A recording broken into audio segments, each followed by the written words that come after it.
নমস্কাৰ বন্ধুসকল, মই হিৰেন।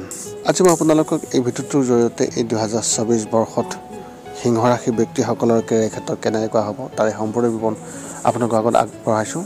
প্ৰথমে মোৰ চেনেলটো আপোনালোকে ছাবস্ক্ৰাইব কৰি ল'ব, যাতে মোৰ পিছৰ ভিডিঅ'বিলাক আপোনালোকে সহজে লাভ কৰিব পাৰে। লগতে মোৰ ভিডিঅ' যদি ভাল লাগে তেন্তে লাইক আৰু শ্বেয়াৰ কৰিব, কমেণ্ট কৰি আপোনালোকৰ মনোভাৱ প্ৰকাশ কৰিব। এতিয়া মূল বিষয়লৈ। সিংহ ৰাশিৰ ব্যক্তিসকলৰ এই 2024 বৰ্ষত এওঁলোকৰ কেৰিয়াৰ ক্ষেত্ৰত এনেধৰণৰ বছৰটো আৰম্ভণি আপোনাৰ কেৰিয়াৰ ক্ষেত্ৰত অত্যন্ত ভাল হ'ব। দিগবলী শনি মহাৰাজ দশম ঘৰত থাকিব, অৰ্থাৎ গোটেই বছৰটোৰ সপ্তম ঘৰত থাকিব, যি আপোনাৰ কেৰিয়াৰত সফলতা প্ৰদান কৰিব। ই আপোনাৰ কামত শক্তি প্ৰদান কৰিব। আপুনি কঠোৰ পৰিশ্ৰম কৰিব আৰু আপুনি ভাল ফলাফল পাব। বছৰটোৰ আৰম্ভণিতে আপোনাৰ দশম ঘৰত বুধ আৰু শুক্ৰই বিশেষভাৱে প্ৰভাৱ পেলাব আৰু ইয়াৰ ফলত আপোনাৰ চাকৰিত অধিক স্পষ্টভাৱে আপোনাক থিতাপি লোৱাত সুবিধা দিব। সিংহ ৰাশি ব্যক্তিসকলৰ এই বছৰত দেৱগুৰু বৃহস্পতি 1 মে'লৈকে আপোনাৰ নৱম ঘৰত থাকিব, যাৰ ফলত চাকৰি পৰিৱৰ্তন আৰু স্থানান্তৰৰ অধিক সম্ভাৱনা আছে।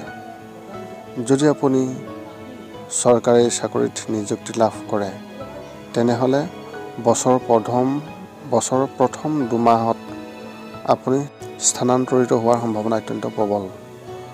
লগতে যদি আপুনি দীৰ্ঘদিন ধৰি আপোনাৰ চাকৰিত আছে আৰু আন এটা চাকৰি বিচাৰি আছে, তেনেহ'লে এই সময়ছোৱাত অৰ্থাৎ বছৰৰ প্ৰথম চতুৰ্থাংশত আপোনাৰ ইচ্ছাবোৰো পূৰণ কৰিব পাৰিব আৰু চাকৰি পৰিৱৰ্তনৰ সম্ভাৱনা আছে। 1 জুনৰ পৰা 12 জুলাইলৈ আপোনাৰ নৱম ঘৰত থাকিব শনি মহাৰাজ, আৰু তাৰপিছত 26 আগষ্টলৈকে আপোনাৰ দশম ঘৰত থাকিব মংগল গ্ৰহ। এই স্থিতিতে আপোনাক চাকৰি পৰিৱৰ্তনৰ পিছত এটা ভাল চাকৰি প্ৰদান কৰিব পাৰে।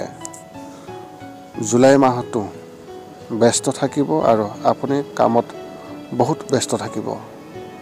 এই সময়ছোৱাত আপুনি কামলৈ বা আন এখন চহৰ বা আন এখন ৰাজ্যলৈ যোৱাৰো সুযোগ পাব পাৰে। 31 জুলাইৰ পৰা 25 আগষ্টৰ মাজৰ সময়তো অলপ চাপপূৰ্ণ হ'ব পাৰে। সেয়েহে এই সময়ছোৱাত আপোনাৰ চাকৰিত কঠোৰ পৰিশ্ৰম কৰিবলগীয়া হ'ব পাৰে। তেতিয়া অক্টোবৰৰ পৰা নৱেম্বৰলৈকে যি সময়, এই সময় অতি ভাল হ'ব। এই সময়ছোৱাত আপোনাৰ চাকৰিত খুবেই ভাল অৱস্থা থাকিব আৰু বছৰৰ শেষ মাহত পুনৰ আপুনি আপোনাৰ কামটো সলনি কৰাৰ সম্ভাৱনা আছে। সেইবাবে এইটো ক'ব পাৰি যে এই গোটেই বছৰটোত আপুনি আপোনাৰ চাকৰিৰ ভাল অৱস্থা পাব আৰু আপুনি চাকৰি সলনি কৰাৰ সম্ভাৱনা অত্যন্ত প্ৰবল আৰু আপুনি সফল হ'ব পাৰে যদি আপুনি ইচ্ছা কৰে। পুনৰ লগ পাম অন্য এটা ভিডিঅ'ত। আজিলৈ ধন্যবাদ।